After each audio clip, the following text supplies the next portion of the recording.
حي على الفلاح.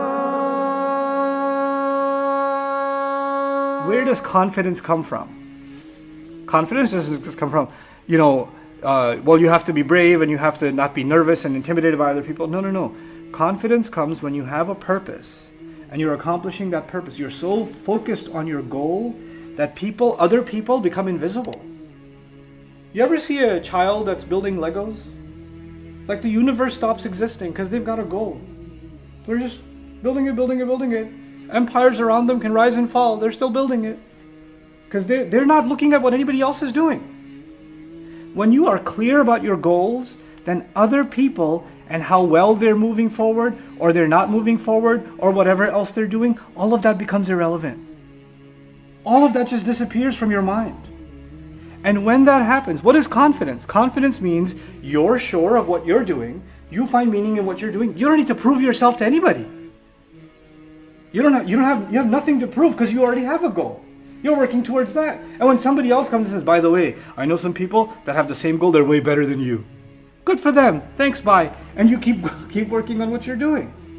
Because you're too focused. You have when someone has qasd in their mashi, waqsid fi mashik, when they have a goal and a direction, a purpose in their walk. You know what that means? Then they're not looking this way or that way because they're focused on what they got to look at.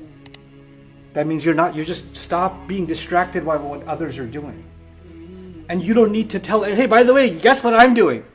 You don't need validation by announcing what you're doing because what you do has so much meaning to you. You don't need somebody else to give you a like or throw you a mashallah or tell you, wow, that's amazing. And now finally you feel like you're doing something. You don't need it.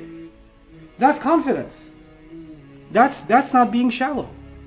And this is why the logical connection, just appreciate that logical connection. What does Allah say? وَقْصِدْ فِي مَشْيِكَ وَغْضُضْ مِنْ صَوْتِكَ. Lower your voice. Lower a part of your voice. This is a remarkable phrase. What does it have to do with walking with purpose? When does someone raise their voice?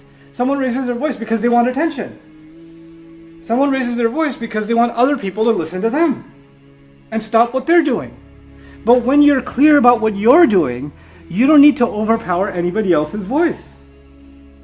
And when you really have purpose in life, when you really have purpose every day, then anybody who wants to benefit from your purpose, you don't have to scream loud and out loud to get their attention. They'll come to you. They'll say, wait, I'm too far away from them. I can't hear what they're saying. I'll go closer to them. You don't have to raise your voice to get to them. They'll just come to you. This is the philosophy of even entrepreneurship, of projects. Some of you want to start Islamic projects, want to start something new, right? And there's a principle behind it. Here we're learning a principle in life and of the things you're going to do in your life. We're living in the advertising world, right? So people are like, how are we going to advertise this new product? How are we going to advertise our new Dawah program? How are we going to advertise this new Islamic book that we wrote? How are we going to get the word out there?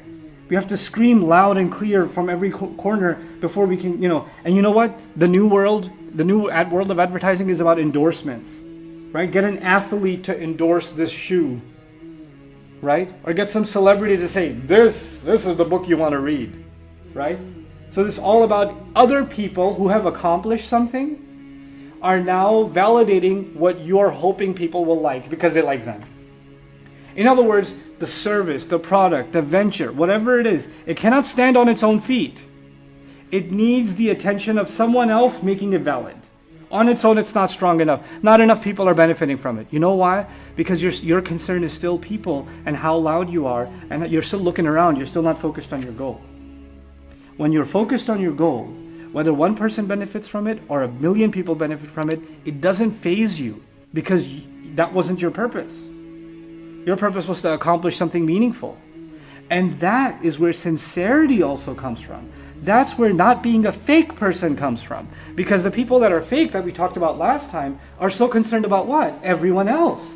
And the people that are real and the people that are legit in their life are people that have a goal in front of them and they don't dissuade themselves. Nothing distracts them from their goal. And those are the people that I would argue Allah gives qubul to. Allah gives acceptance to them. Because they show Allah sincerity in whatever they do, then people's hearts gravitate towards them anyway. They didn't have to cry and get attention from everyone. their work, their contribution, their effort spoke for itself. And when someone comes on board and says, hey, I want to take a part in what you're doing, well and good. And if nobody came, well and good. That's what's the mentality being taught to the Muslim. The strength of what we do doesn't come from the validation or the support of people. The strength of what we do comes from the acceptance of Allah, the aid of Allah, and the clarity of our purpose.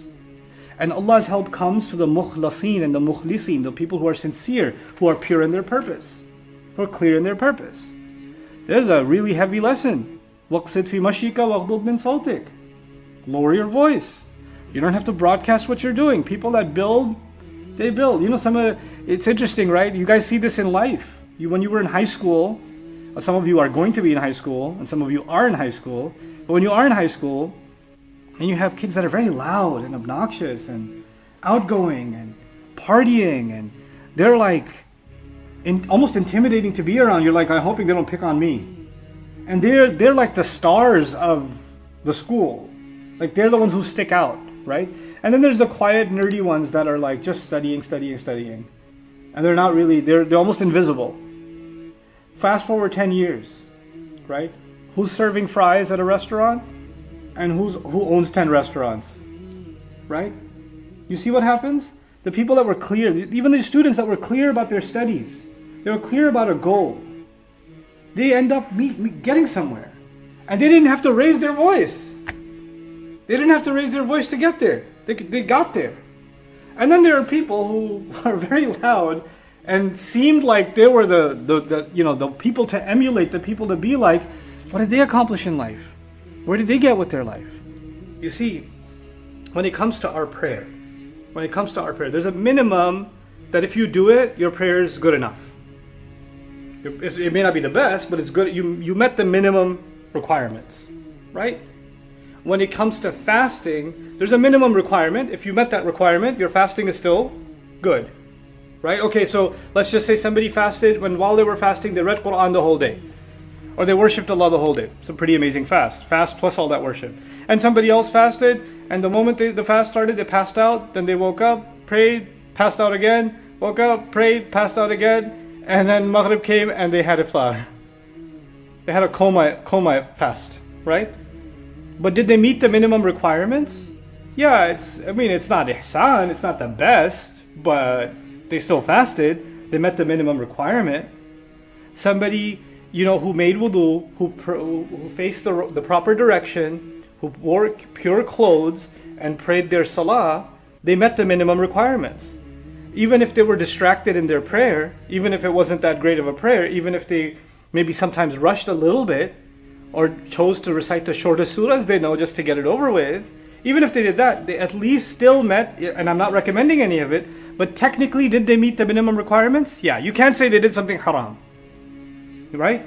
What I'm trying to say is, the word ihsan means you do something at the best you could do it.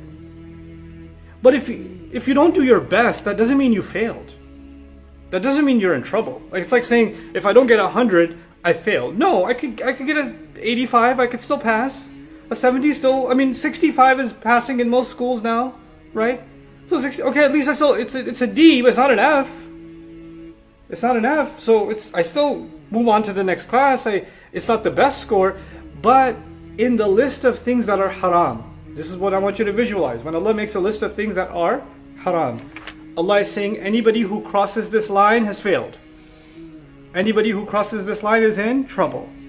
And I would argue that in the Quran, when it comes to our parents are the only ones that if you do anything less than your best, that's haram.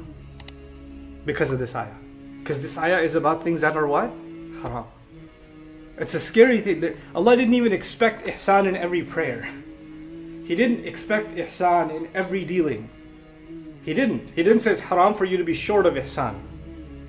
But when it comes to parents, anything short of your very best is a violation. It's a violation. My job is to find out if I'm not doing something haram. It's about me before it's about anything else. When you start reading the Quran so you can find things to point at somebody else, that's when your relationship with the Quran stops. That's when it stops. Because now you're using this book to point fingers at who does what wrong. And I no longer look at myself. I no longer see this as a book that's talking about me. I see this as a book that's talking about everybody else. Assalamu alaikum wa rahmatullah. If you enjoyed this video, please do share it with friends and family. If you want to see more videos from this series, click on the box at the top. If you want to see other videos, click on the box at the bottom. And don't forget to hit the subscribe button. Thanks.